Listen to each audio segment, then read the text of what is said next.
Recientemente estaba pensando en los videojuegos de alta dificultad que existen en todos los géneros, aquellos videojuegos que tienen niveles o zonas cuya dificultad es una cosa brutal en comparación al resto del juego, o aquellos juegos que ya directamente fueron paridos por el mismísimo demonio. Videojuegos difíciles ha habido siempre en los videojuegos. Mucho se habla de los primeros, como por ejemplo el Ghosts 'n Goblins, salió en 1985 para NES. Este juego es durísimo, vea por donde se vea, se muere demasiado fácil y pierdes todas sus armas cuando esto sucede, además de que para ver el final verdadero había que rejugar todo el juego por segunda vez en una dificultad aún mayor que el original, que de por sí es enorme. Eso sin mencionar el videojuego difícil por excelencia de esta época, el Super Mario The Lost Levels.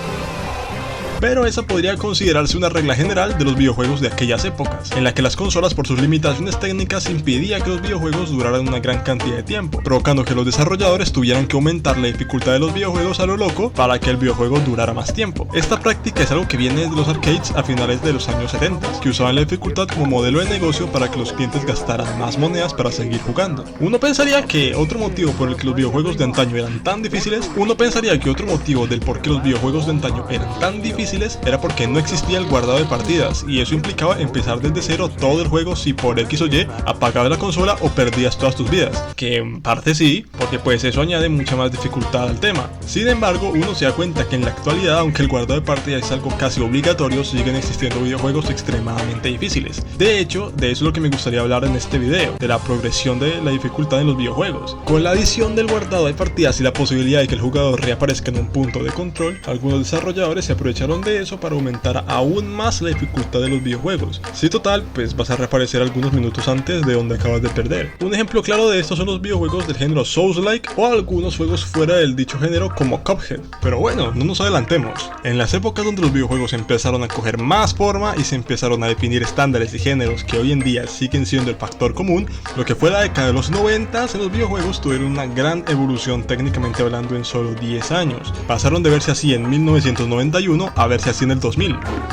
Y aunque la evolución gráfica más brutal de la industria de los videojuegos se dio del 2001 al 2010, que eso da para otro video. Con dicha evolución gráfica también evolucionó la dificultad de los videojuegos, porque aunque habían juegos que seguían siendo demasiado difíciles, como por ejemplo Super Battletoads, que aunque todo el juego no es difícil como tal, tiene secciones de pesadilla como el bendito nivel de las motos. Otro juego con una dificultad enorme que volvió de los 80s para seguir frustrando a jugadores fue Super Ghosts 'n Ghosts.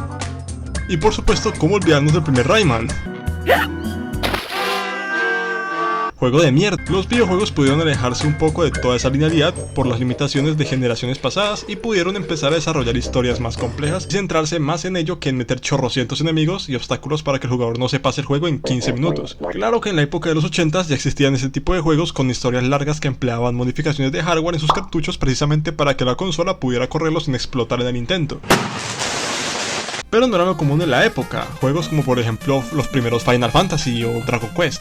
Pero no me puedes comparar la cantidad de videojuegos con narrativa que estuvieron de los 80s con lo de los 90s, o sea, no hay comparación. Por lo mismo, aunque la dificultad de los videojuegos por esas épocas aún estaba a flor de piel, disminuyó considerablemente con respecto a los predecesores de los 80s. Más temprano que tarde llegaría la época del 3D, las 3 dimensiones en los videojuegos, y no tengo pelos en la lengua para decir que este fue la mayor innovación y revolución de la historia de los videojuegos. Como toda en esta vida, la dificultad cambió con esta revolución. Videojuegos como el primer Crash Bandicoot, Turok 2, Tomb Raider 3, F0 GX, Ninja Gaiden Black, Guitar Hero 3, son juegos que demostraron que las 3 dimensiones también podían provocar canas verdes a los jugadores más confiados.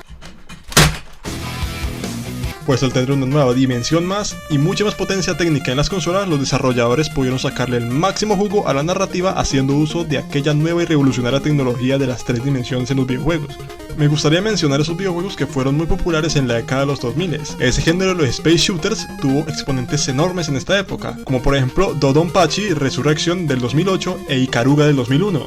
Que en serio tengo que explicar por qué esto es difícil. Y sí, la dificultad de los videojuegos experimentó su mayor boom finalizando la década de los 2000 hasta la actualidad con videojuegos con dificultades brutales y con la popularización de los videojuegos indie, con lanzamientos como el primer Dark Souls en 2011, Super Meat Boy en 2010, Escape from Tarkov en 2017, Celeste en 2018, Bloodborne en 2015, Geometry Dash en 2014, etc. Que quisiera hacer hincapié en este último que acabo de mencionar, ya que dicen que Geometry Dash es el videojuego más difícil de la historia, porque representa una dificultad infinita entre comillas, ya que aunque salió en 2014, a día de hoy en pleno 2026 tiene una comunidad extremadamente activa con gente jugando y verificando niveles de una dificultad extrema.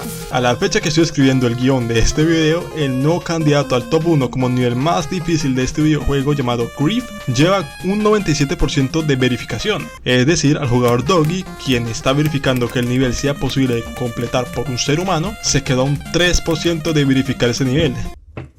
Y ni siquiera sé lo que está pasando en el nivel en este momento. Y es casi seguro de que en algunos meses aparecerá otro nivel aún más difícil que este y habrá otro loco que lo complete y lo verifique.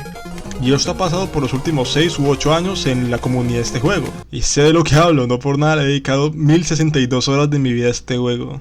Me arrepiento. Llegué a completar algún que otro nivel complicado. Dios, no me lo creo. Pero nada comparado a esto. Pana, ¿qué carajo es esto, weón? En lo personal nunca fui tan fan de los juegos difíciles, y actualmente menos. O sea, nunca tuve el valor de jugar y pasarme un Souls-like, por ejemplo. Aunque lo intenté en este canal una vez, no me dio la paciencia. También dejé de jugar Geometry Dash por lo mismo, porque yo no tengo la paciencia para estos juegos que tenía antes.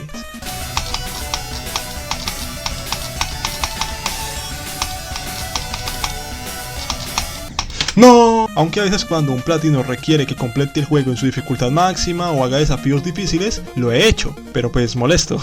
También he disfrutado de aquellos niveles finales que siempre están en los Super Marios, que aplican una dificultad muy superior al resto de todo el juego, pero pues hasta ahí nomás. Los videojuegos son algo que ha evolucionado con el pasar de los años al igual que su dificultad. En algunas épocas fue el estándar de la industria, en otras épocas pasó un poco a segundo plano para dar paso a la evolución de la narrativa y demás mecánicas que le dieron forma a la gran variedad de género de juegos que tenemos hoy en día, hasta que nos acercamos a la actualidad, donde la dificultad ha vuelto a tomar protagonismo con miles de aficionados alrededor del mundo listos para gritar de la rabia y la frustración. Pero con muchísima pasión y amor.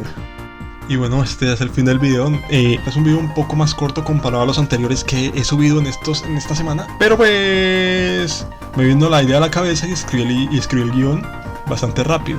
Soy consciente de que algún que otro error en la narración, por ejemplo, o en el guión como tal, en la escritura, en la redacción, puede que tenga algún error. Soy consciente de ello y pido disculpas.